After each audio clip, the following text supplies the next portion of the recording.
Me enseñaste todo lo que necesito.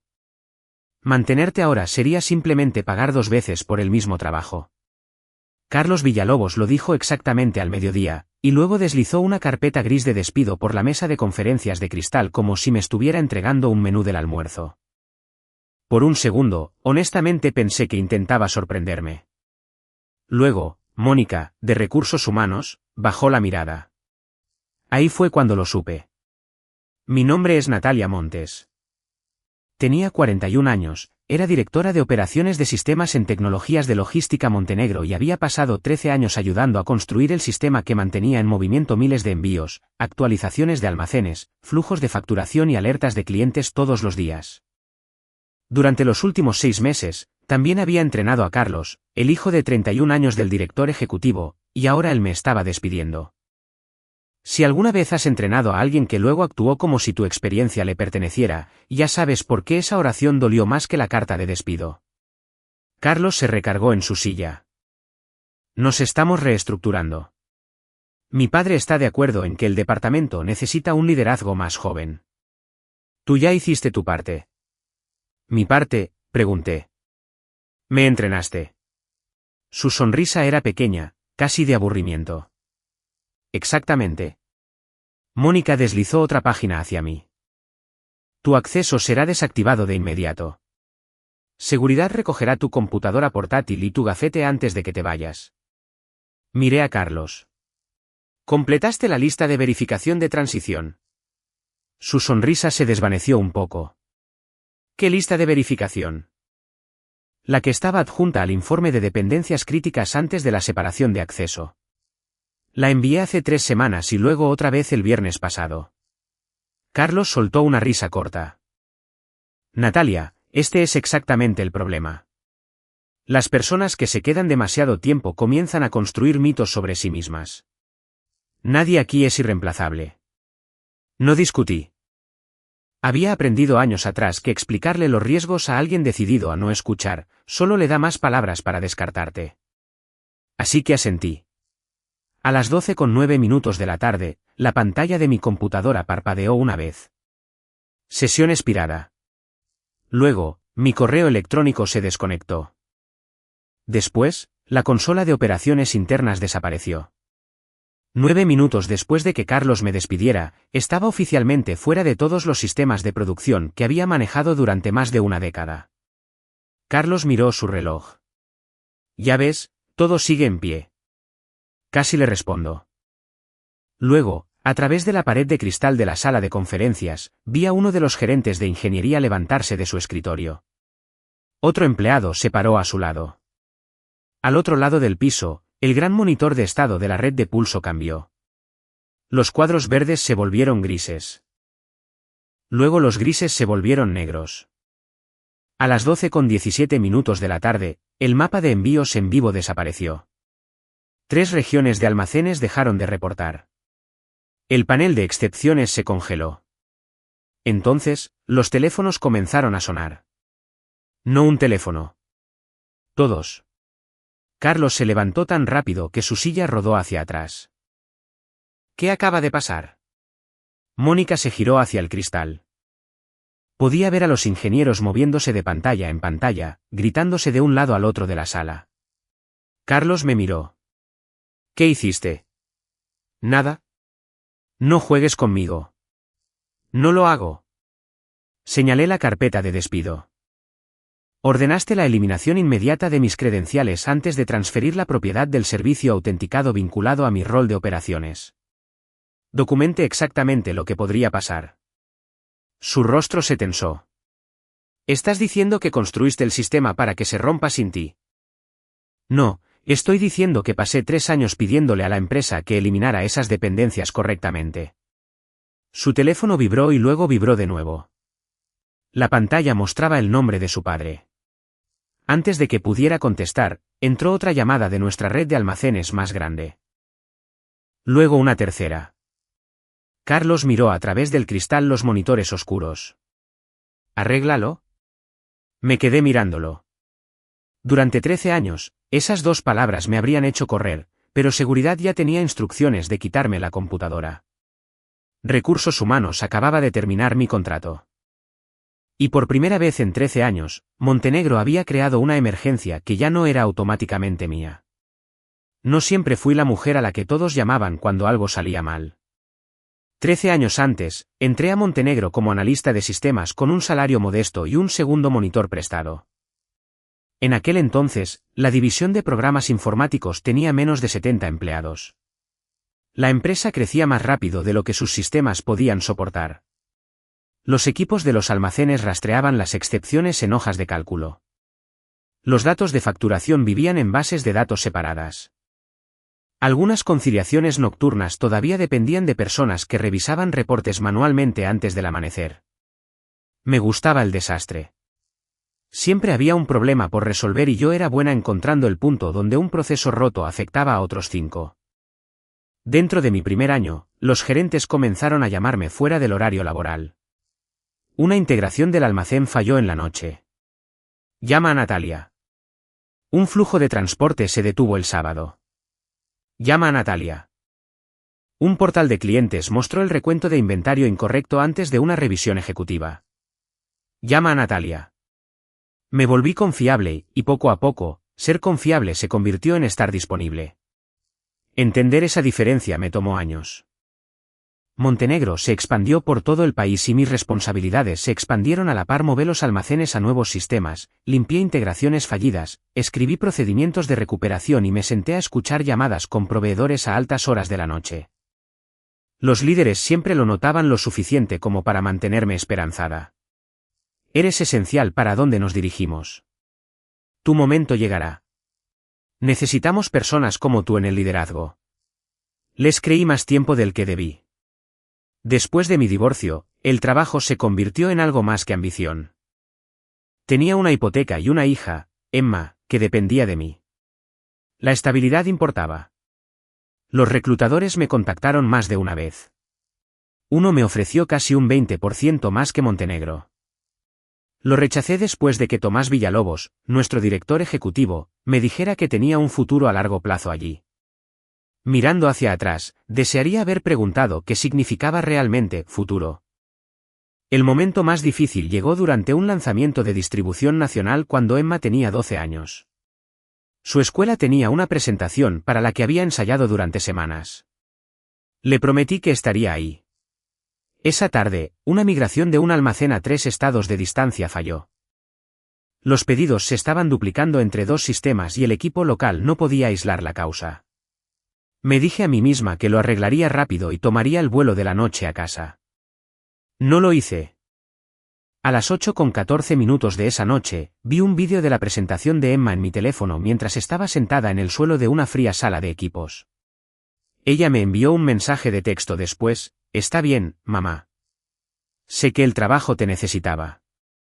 Esa oración dolió porque ella estaba tratando de hacerme sentir mejor. Me dije a mí misma que el sacrificio significaría algo algún día. Montenegro lo recordaría. Montenegro recompensaría la lealtad. En cambio, las personas que presentaban mi trabajo a menudo ascendían más rápido que yo. Un gerente llevaba uno de mis planes de recuperación a una reunión ejecutiva y salía luciendo muy resolutivo. Yo me quedaba atrás asegurándome de que el plan realmente funcionara. Eventualmente, me convertí en directora de operaciones de sistemas, pero seguía haciendo el trabajo invisible que nadie quería hasta que algo se rompía. Entonces Tomás me llamó a su oficina y me dijo que su hijo se uniría a Montenegro. Carlos tenía una maestría en administración de empresas, experiencia en consultoría y casi ningún conocimiento práctico de nuestros sistemas operativos. Tomás sonrió. Quiero que lo entrenes personalmente, Natalia. Necesita a la mejor maestra que tenemos. Debí haber notado las palabras empleadas. No compañera, no colega, maestra. Durante 6 meses, guié a Carlos por los paneles de control, las relaciones con los proveedores, los procedimientos de escalamiento, la lógica de recuperación y la historia detrás de decisiones que parecían extrañas si no habías vivido las fallas que las crearon. A él le gustaban las partes que podía repetir en las reuniones. Odiaba las partes que requerían paciencia. Cuando explicaba por qué una secuencia de recuperación tenía 7 pasos, preguntaba: ¿no podemos simplemente simplificar esto? El momento en que finalmente lo entendí llegó durante la revisión de una presentación. Carlos había copiado varias de mis diapositivas en su propio archivo. Podía repetir cada título. Pero cuando le pregunté qué pasaría si fallara una capa de autenticación durante el traspaso de un almacén, se me quedó mirando. Luego se encogió de hombros. Para eso está el equipo técnico. Miré mi propio trabajo en su pantalla y sentí algo frío instalarse en mi estómago. No estaba entrenando a un colega. Estaba entrenando al hombre que planeaban poner por encima de mí. Y él estaba aprendiendo justo lo necesario para creer que ya no necesitaba a la mujer que entendía todo lo que había debajo de las diapositivas. El mayor error que cometió Carlos fue asumir que la red de pulso era un programa estandarizado. No lo era. Red de pulso era el nombre que usaban los ejecutivos porque sonaba limpio en las presentaciones. En realidad, era una red de sistemas que había crecido alrededor de Montenegro durante más de una década. Los escáneres de los almacenes introducían datos de inventario en ella. Los sistemas de transporte enviaban actualizaciones de envíos a través de ella. Los portales de clientes extraían el estado de las entregas de ella. Los sistemas de facturación dependían de ella. Las alertas de excepciones, los flujos de rutas, los registros de inventario y las integraciones de terceros la tocaban en alguna parte. Ninguna persona por sí sola había escrito todo.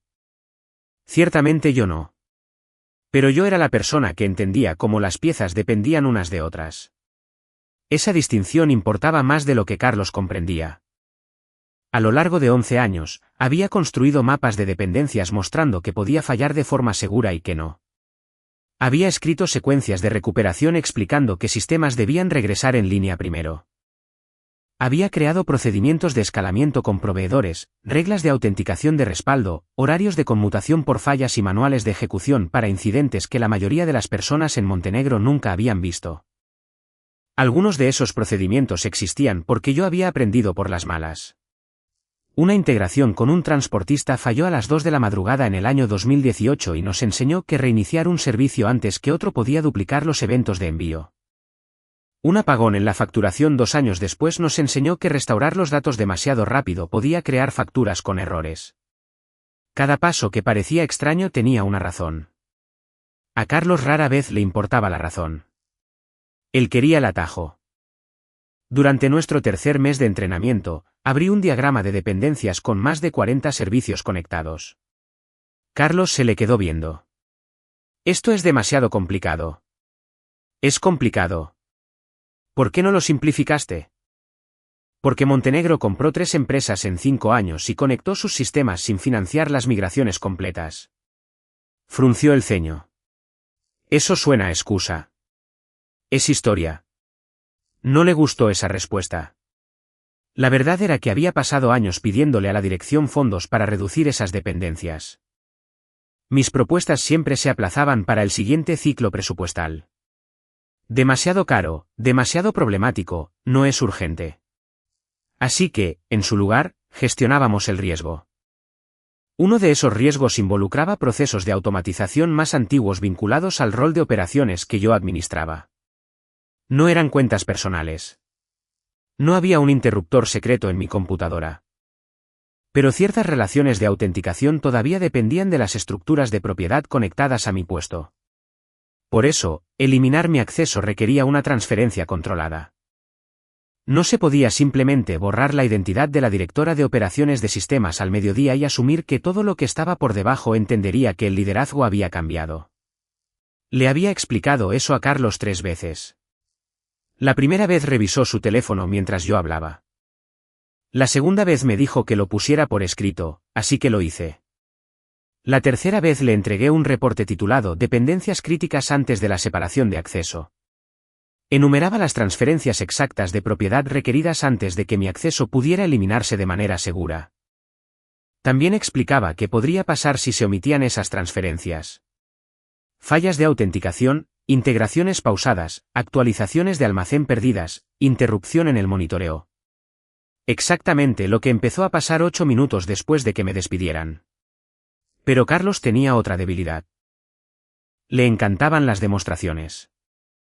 Si un panel se veía impresionante en la pantalla de una sala de conferencias, prestaba atención. Si intentaba ejecutar un simulacro de recuperación ante desastres, su paciencia desaparecía. Una vez programé una simulación de 2 horas con ingeniería y el soporte técnico de los proveedores. A los 25 minutos, Carlos cerró su computadora portátil. ¿Entiendo el concepto? ¿Entiendes la primera etapa? ¿Qué más hay? La recuperación. Sonrió. Natalia, si algo se rompe, seguimos el manual de ejecución. Esa oración me lo dijo todo. Un manual de ejecución podía decirle a alguien qué pasos existían. No podía darle 11 años de juicio. No podía explicar por qué un ingeniero de un proveedor confiaba en una solicitud lo suficiente como para adelantarla frente a otras 6. No podía decirte cuando la gerente de un almacén estaba describiendo el síntoma equivocado porque estaba viendo datos desactualizados. No podía decirte cuáles 3 sistemas parecían críticos pero podían esperar y qué proceso silencioso debía restaurarse primero. Yo sabía esas cosas porque había vivido los fracasos. Carlos sabía dónde estaban los botones.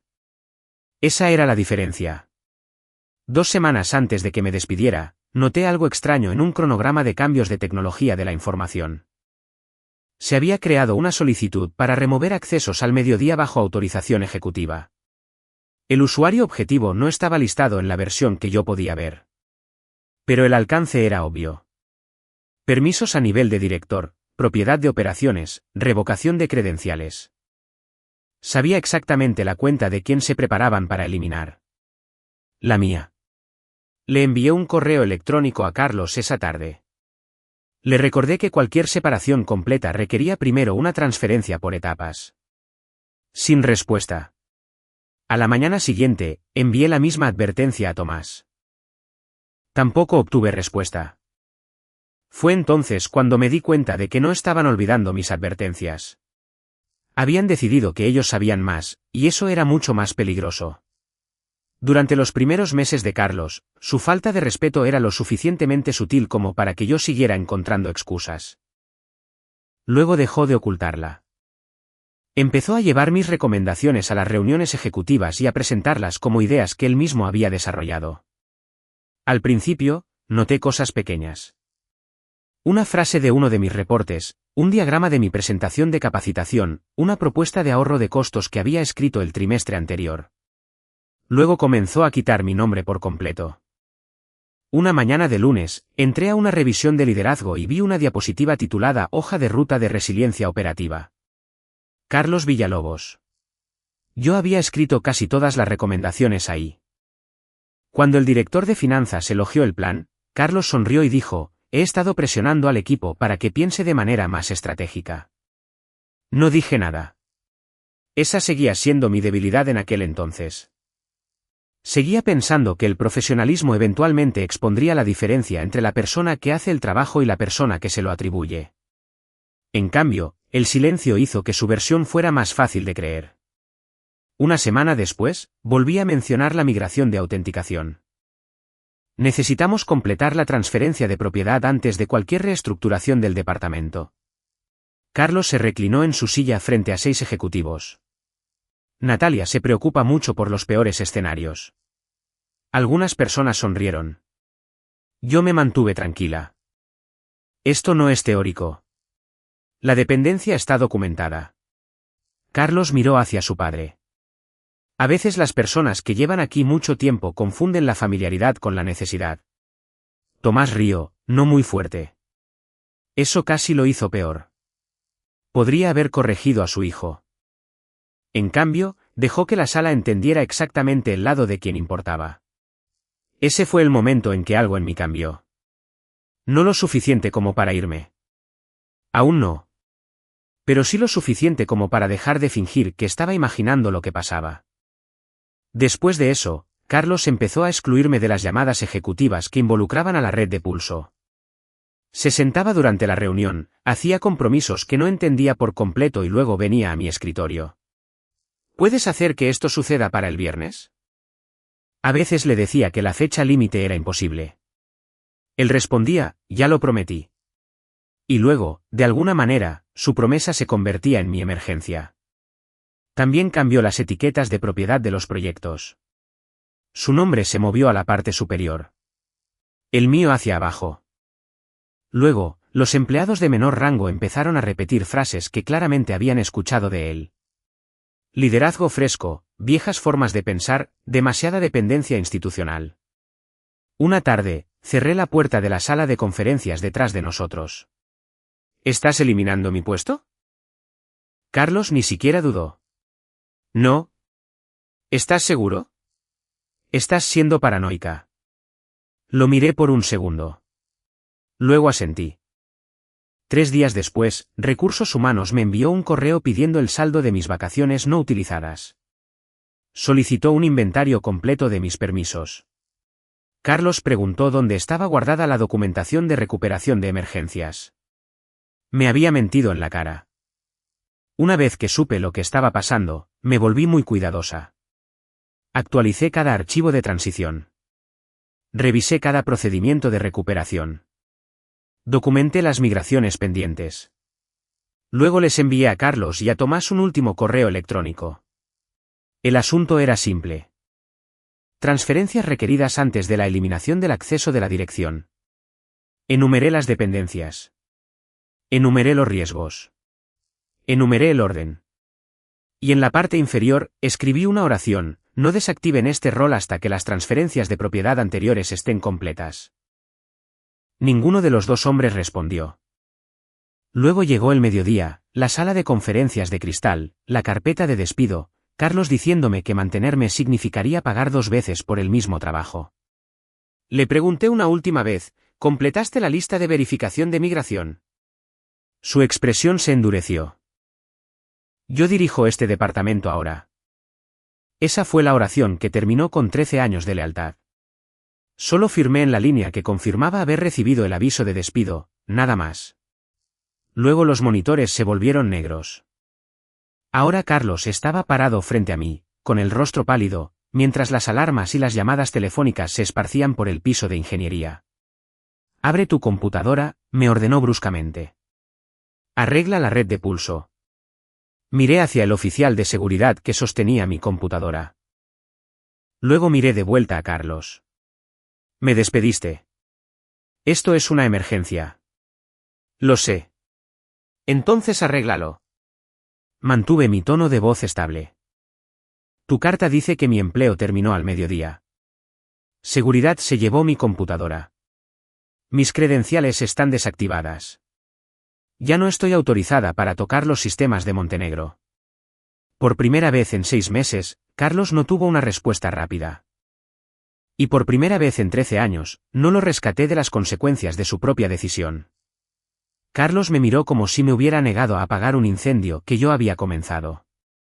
Yo no lo había comenzado. Eso importaba. Mónica, devuélvele su acceso, dijo él. Mónica se veía incómoda. No puedo autorizar eso. Eres de recursos humanos, no de tecnología de la información. Carlos se volvió hacia el oficial de seguridad. Devuélvale la computadora. Levanté la mano. No. Él me miró.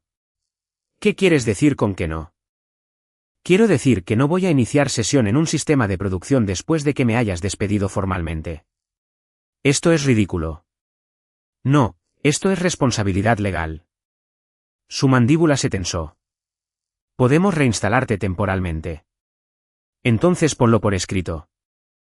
La habitación se quedó en silencio. Había pasado 13 años haciendo lo que Montenegro necesitara durante las emergencias. Había trabajado fuera del horario normal, intervenido en problemas que técnicamente pertenecían a otros departamentos y aceptado instrucciones verbales porque todos confiaban en que yo resolvería las cosas. Esa versión de mí había desaparecido. Miré a Mónica. Necesito confirmación por escrito de mi estado de empleo, mi autoridad y quien acepta la responsabilidad por los cambios realizados. Pasado el mediodía, Carlos levantó ambas manos. No tenemos tiempo para juegos legales. No estoy jugando ninguno. Su teléfono volvió a sonar. Lo ignoró. Ahora podía escuchar a la gente gritando desde el piso de operaciones. Un ingeniero exclamó que los flujos de los almacenes seguían cayendo. Otro dijo que el servicio de excepciones había dejado de actualizarse. Carlos me miró como si la presión fuera a cambiar mágicamente mi respuesta. No lo hizo.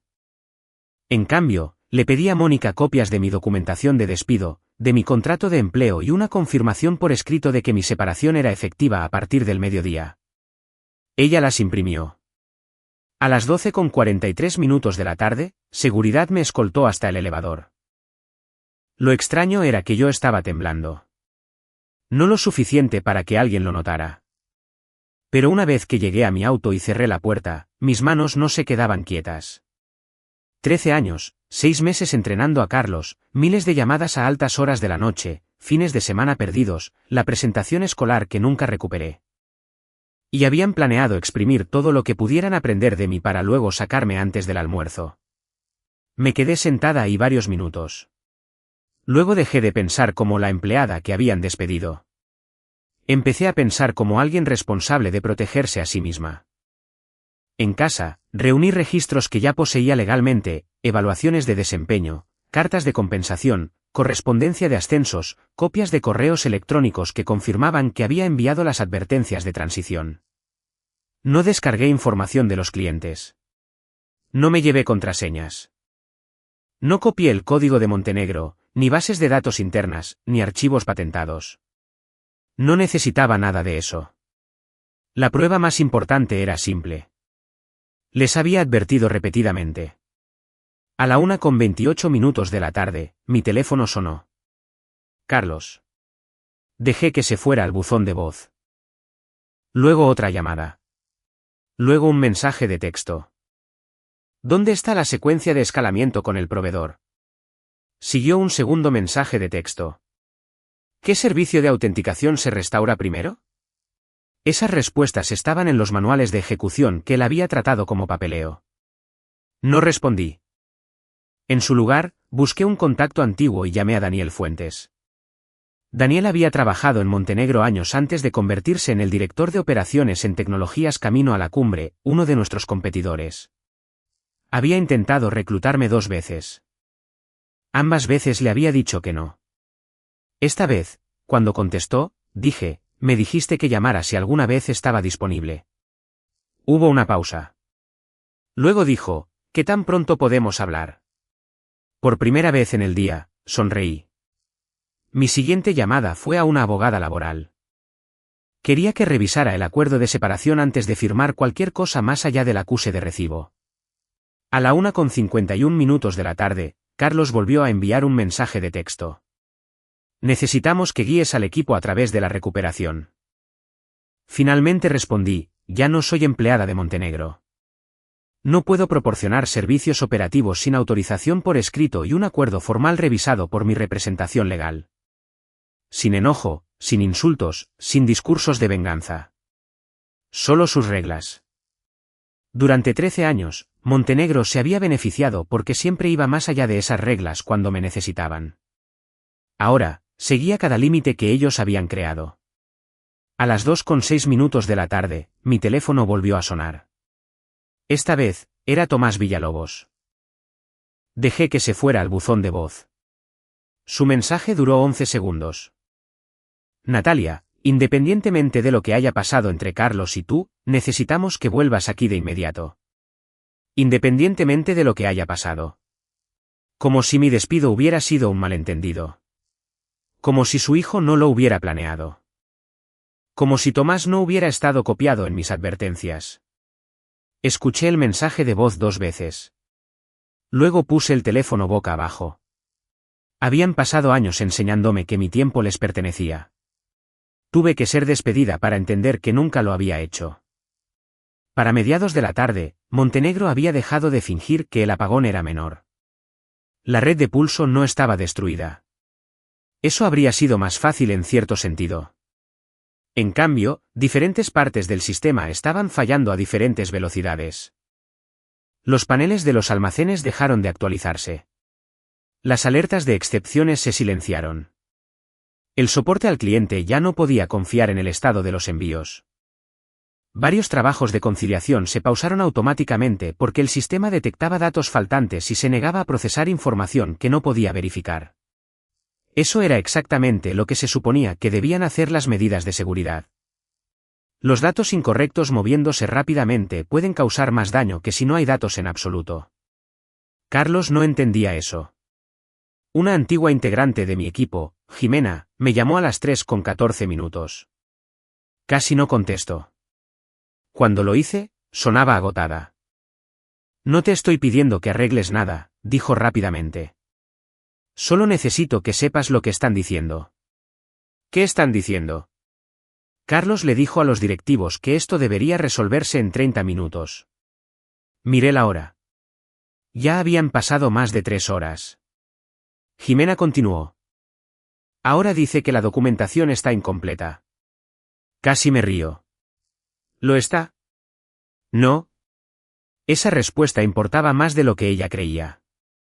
Los manuales de ejecución estaban completos, pero la documentación no podía reemplazar al juicio. Podía decirle al equipo qué sistemas dependían de los otros. Podía listar contactos de proveedores. Podía explicar el orden de recuperación. Lo que no podía hacer era darle a alguien 11 años de reconocimiento de patrones de la noche a la mañana. Montenegro estaba aprendiendo esa diferencia en tiempo real. Al parecer, Carlos encontró el procedimiento de escalamiento y llamó él mismo a uno de nuestros mayores socios de integración.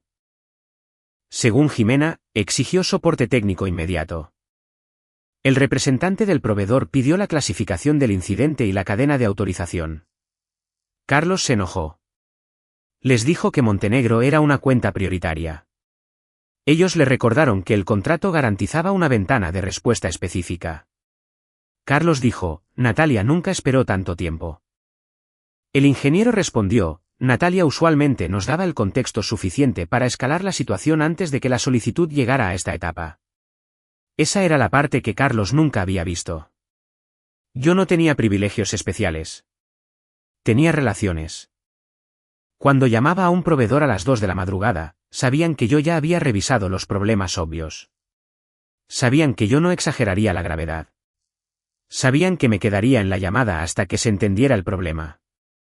La confianza ahorraba tiempo y la confianza no se podía transferir en una carpeta de despido. Para las 4 de la tarde, los principales clientes estaban llamando directamente a los ejecutivos de Montenegro.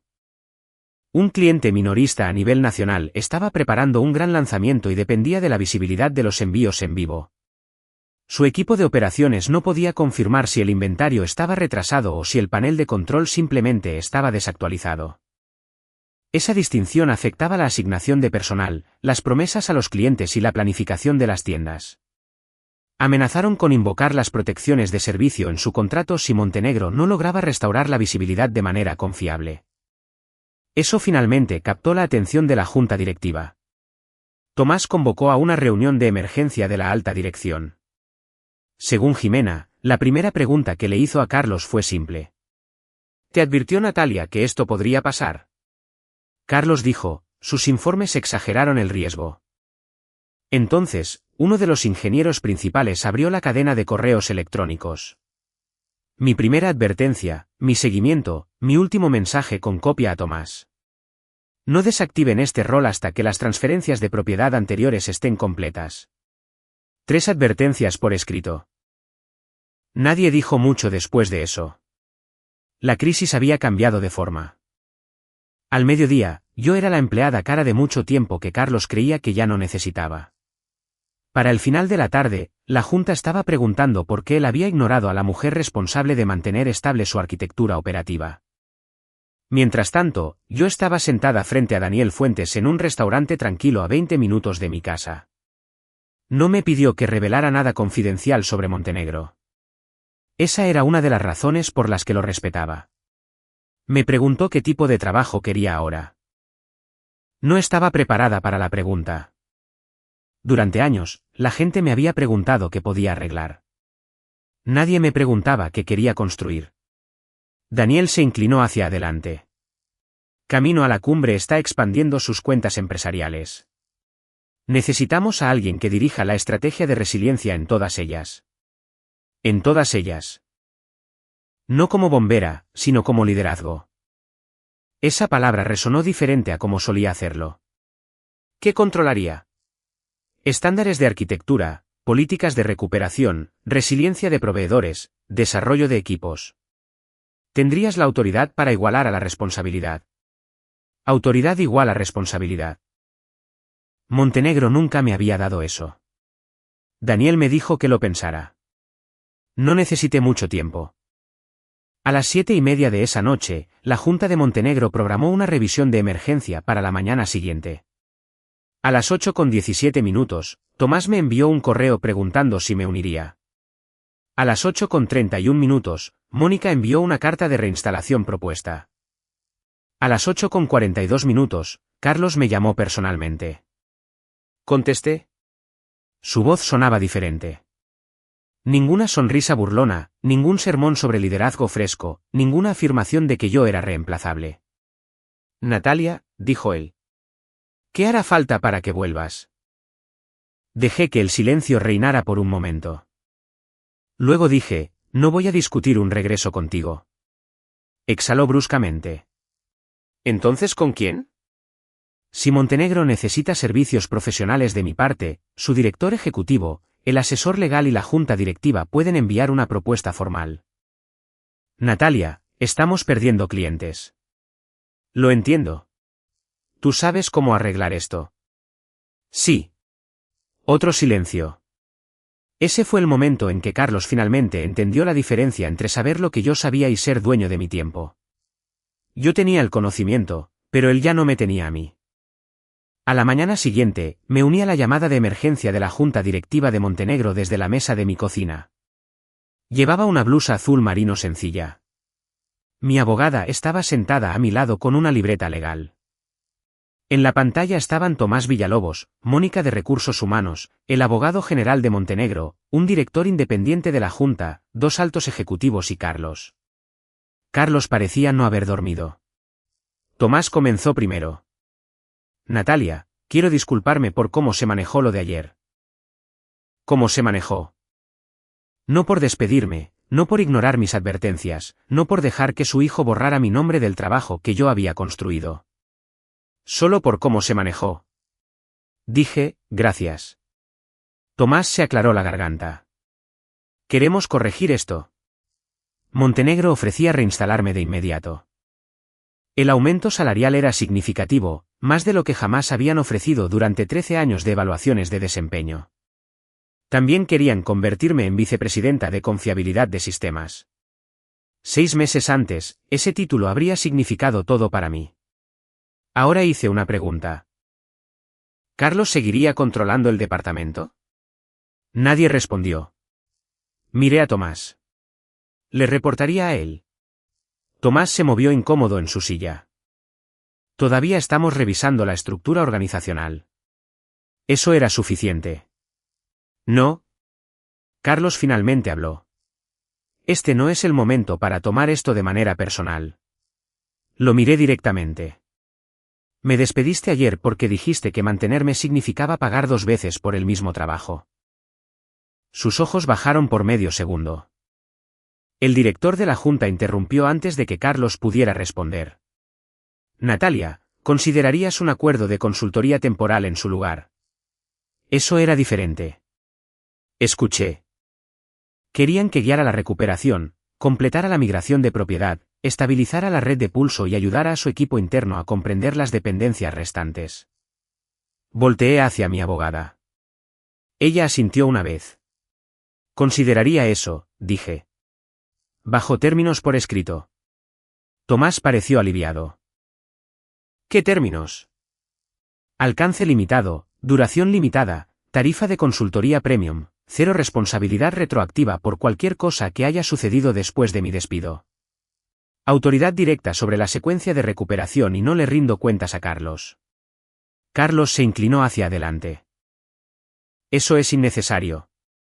El director de la junta dijo, Carlos, déjala terminar. La expresión en su rostro me dijo más de lo que cualquier disculpa podría haberlo hecho. Durante 6 meses, me había interrumpido cada vez que decía algo que él no quería escuchar. Ahora, su propia junta directiva le estaba diciendo que se callara. Montenegro aceptó mis términos.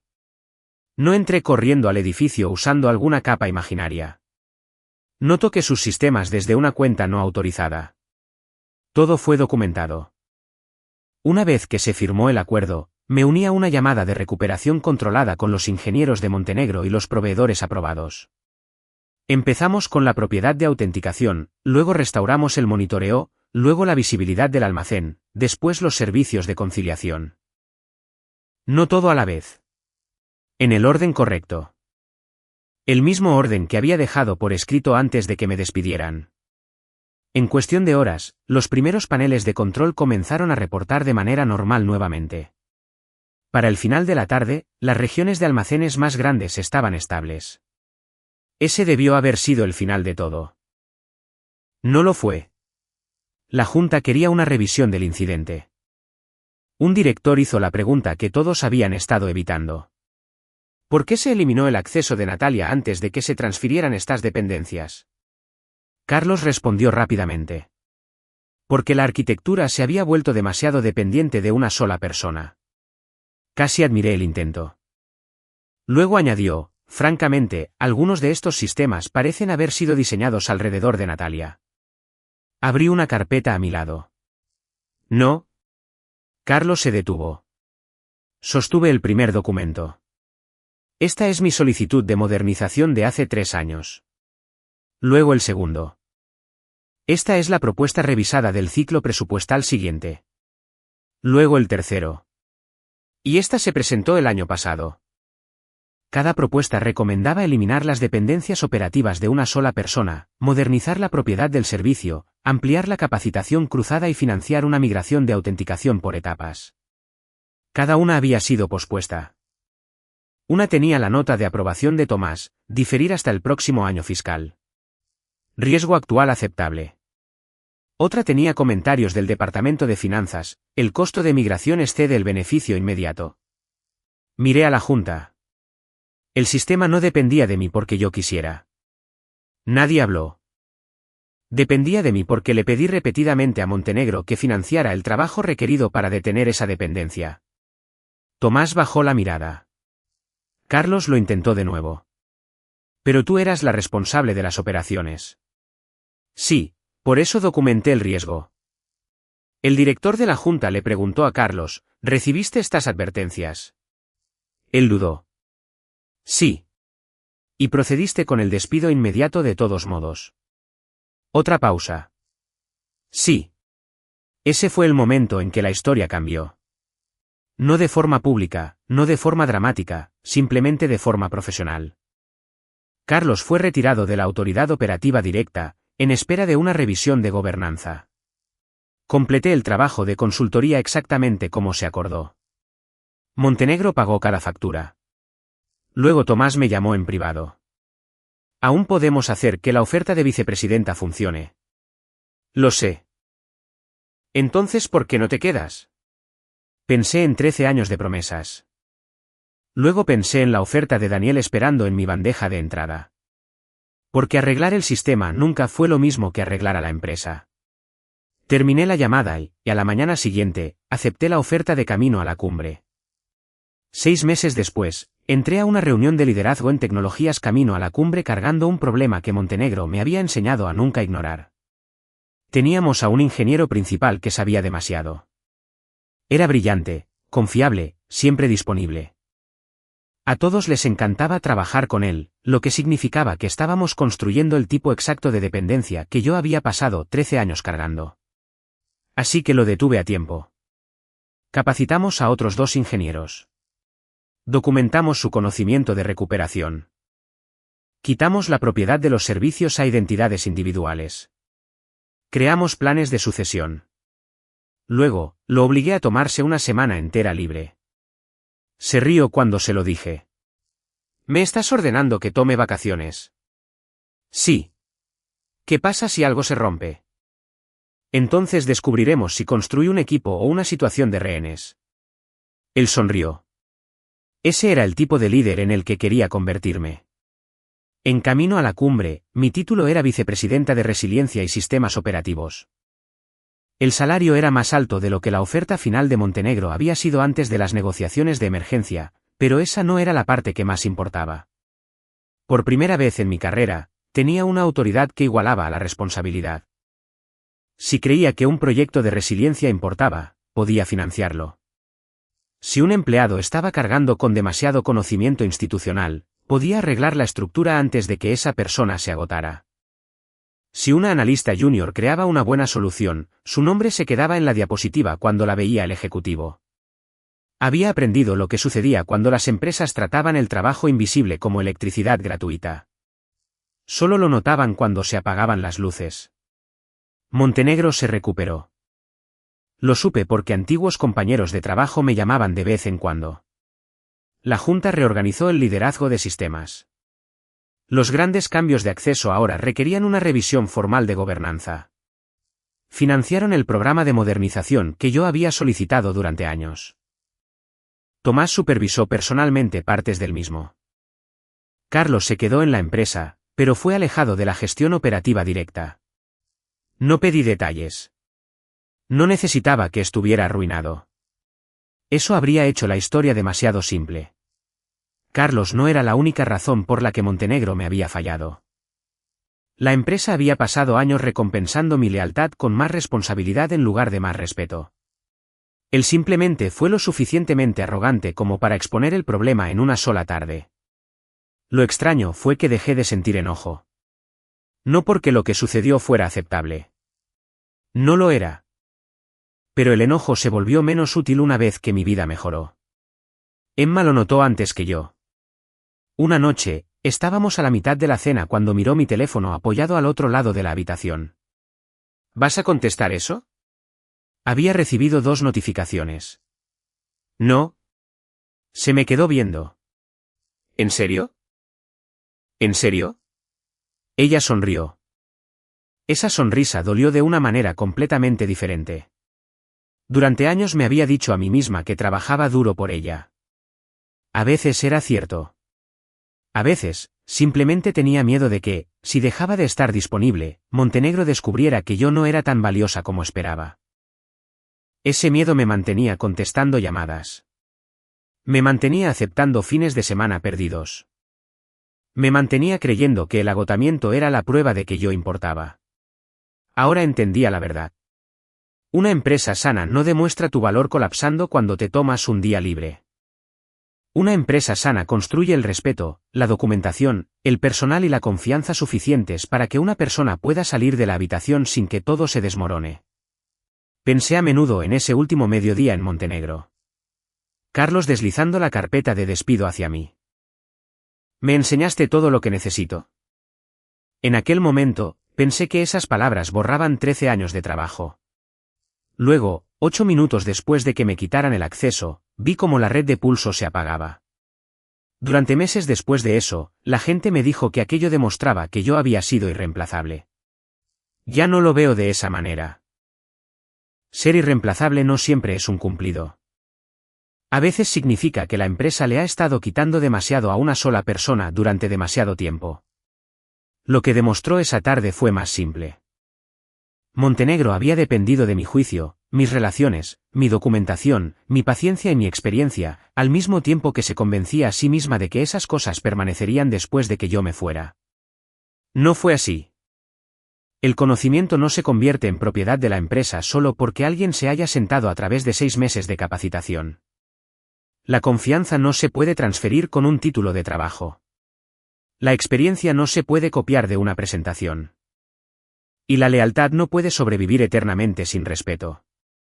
Carlos pensó que despedirme al mediodía demostraría que ya no me necesitaba. En cambio, finalmente me demostró algo a mí. Yo ya no los necesitaba a ellos. Y una vez que entendí eso, nunca más dejé que otra empresa confundiera mi lealtad con un permiso para subestimarme.